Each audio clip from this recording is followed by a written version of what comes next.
Good day to everyone. Welcome to today's training. Most contactor inside the electrical panel looks the same, but using the wrong one can damage your equipment. In this video, I will explain contactor utilization categories and show how to choose the right one for your applications.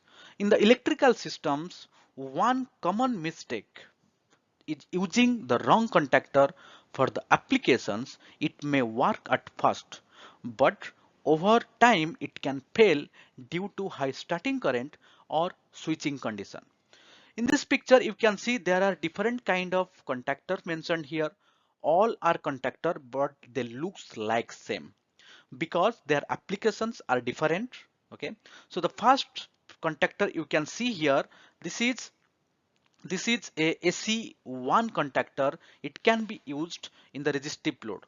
In the details we'll discuss later. Second one is a AC3 contactor. Third one is a AC6 contactor, and fourth one is a AC8 contactor.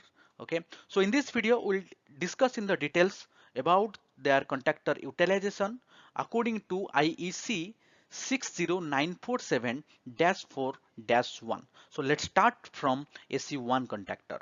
In an AC1 contactor which is applicable for resistive load. Resistive load means you can utilize in your lighting systems, you can utilize in any heater. Okay, so that means this contactor is not applicable for heavy starting current. If we'll go through the technical specification here, okay, it is clearly mentioned it is an AC1 contactor. So AC1 contactor for resistive load where no heavy starting current required. AC3 contactor. This contactor used for motor starting. That means it handles high starting current and normal running condition. Okay, so if we'll go through the technical details here, it is clearly mentioned. Okay, so this is an AC3 contactor. When you are working with contactor, so kindly go through the technical specifications in left or right side of the contactor. You will find it is clearly mentioned that is what type of contactor is it. Okay, so for motor starting, you should use an AC3 type contactor. You will find inside the capacitor bank. This is an AC6 contactor. Most handle very high inrush current and transaction. So that's why this kind of contactor uses for capacitor switching. Okay, so if you'll go through the technical specifications inside in the contactor, you will find it is clearly mentioned it is an AC6 contactor. And last one, AC8 contactor.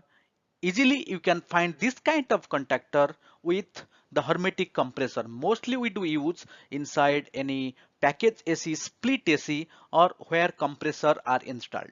Okay, because this contactor designed for high starting current and frequently cycling.